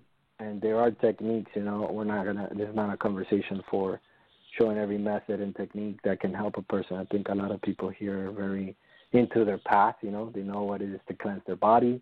They already know their modalities that work for them.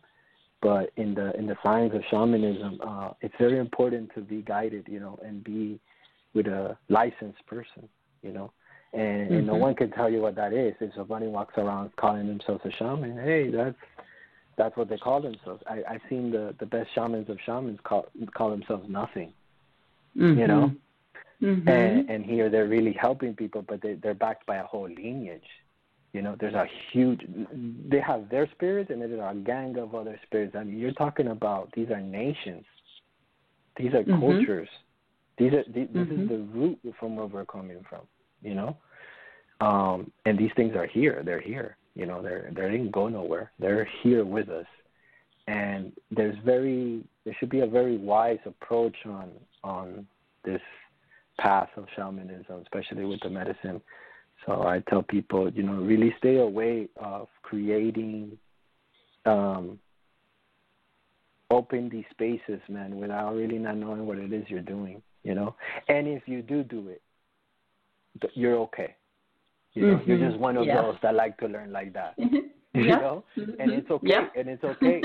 I send the energy that everything's okay with you, and that you're going just to become a better tool for all of us to share and to help us out. So, but just be a little wise in doing things out of order. And the best thing, and if you don't know, always approach the existence of mystery with honesty that you are foolish. Yeah. And that you're ignorant, and to forgive you for not knowing how to do it, but here is you're giving it your best. And then do whatever it is that you're inspired to do, but do it. The existence also likes courage. It doesn't like cowardness. And I was shown this with an elder, and it was very nice that moment I learned this. And it definitely likes courage. So don't feel bad if you fucked up. It's okay. But just know that there is ways to do things. Sometimes being patient, it's better, Being if you're not patient, who cares, I think that we also have to push the envelope a little. We just not sit around and wait until something moves, I'm a big believer of that, but some people don't suit that, so it's okay. I think my biggest teachers are those people that are very patient and quiet, and they're not so aggressive. And I think over the years I've learned to be that. So, but I also see the virtues of what I've learned by being aggressive with it, Now I just find a happy medium. But it's good that over the years I understood why things happen, because that's the most important thing for me. I want to understand why. Because if I know why, then I can do better, I can make more conscientious choices about my life and the things that I get involved in. So tobacco is a very protective thing. I think anybody come in spirituality, clear the space, put a good intention, and tobacco is a communicator with the spirits, and so it's good to pray with a tobacco before you open any space. Women with their period, with their moon, should be very, very careful of opening up any kind of sacred altar on their moon cycle, because they're already on there, very powerful, especially with psychedelics. So I highly recommend that. That's why a lot of elders don't allow women with their moon to come into ceremony. Now, if the elder or the person running the ceremony allows it, they usually have some kind of protective thing. And if they don't, these are things also that you should learn, and they make your call based off that. Maybe you should not stay in that ceremony, Maybe you should pick up your stuff and just don't be a part of it. But to each their own. If you do it and however that comes out and it comes out great, more power to you. I'm just giving do's and don'ts that I learned along the way, Okay. And I don't want to cut you off, but I just want to let you know that, yes, Blog Talk Radio just gave us the 90-second ending here, and it will cut off abruptly. So if you would like to make a parting goodbye to everyone. Sure. And guess what? We're bringing you back. Okay, well, we're bringing you back on to finish, so yes, Glenn. Okay, so thank you for having me. It's been a pleasure. It's been good. I've also been a little bit out of out of the social realm, and it's good to kind of come back, maybe share a little bit. It's been very difficult times, and especially a very difficult year for me. My first year up the mountain, I went up the mountain earlier this year. It's a ritual that we do. It's called Vision Quest, and it's amazing what the first door has opened up in this year and the growth that it's bringing. But I kind of feel like getting back into the swing of things and getting back more into the wisdom and sharing. And I'm working with my partner, Natalie Hendridge. She's an amazing musician, and she's a sound healer. Not only that we implement sound healing, but we implement techniques of yoga, a lot of Kundalini yoga, mantras, and we work with really advanced sacred instruments that works with this system that she has. Works very good in a good synergy to bring the person in through a journey. And so we're trying to implement that with the Tantra, having groups of Tantra and discuss methods of how partners can work together.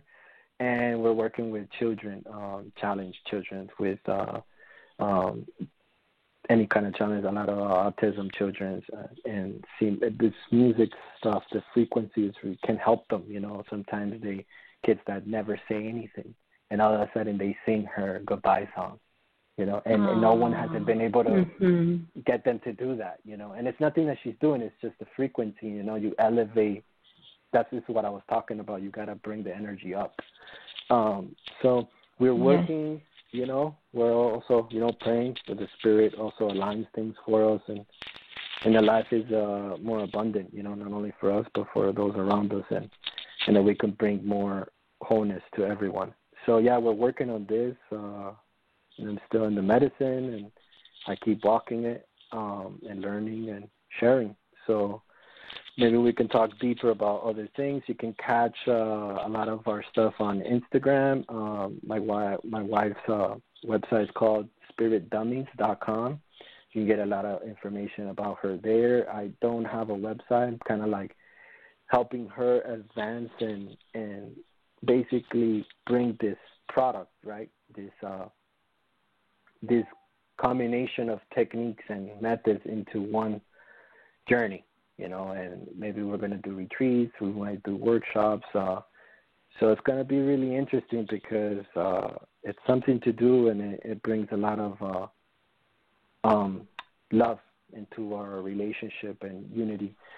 And something to do because sometimes it gets very boring in the Matrix, doing all the mundane stuff. So I'm kind of glad to get back into the swing of things of consciousness. And so we have a lot of that to share. So, yeah, if you guys want to follow us on Instagram, and maybe Cindy can put a little bit on the comments, or we'll share some links. And, yeah, that's about it. Okay. Well, wonderful, Louis. I know they are going to, I'm not sure if they did cut us off or not yet. It looks like it might still be rolling, but I will definitely put that all in the links. So I thank you so much from the bottom of my heart. That was amazing and wonderful. And certainly I'm looking forward to the next time you come on again. So goodbye, everyone. I'm going to say goodbye to Louis and to all of you at the same time. And next week we will be welcoming again Daniela, medical intuitive, speaking to us about her own experiences and how she responded to her past space of sexual abuse. So thank you all for joining us. We will see you in a week. Bye-bye now. Bye. Okay, bye, Louis. Bye.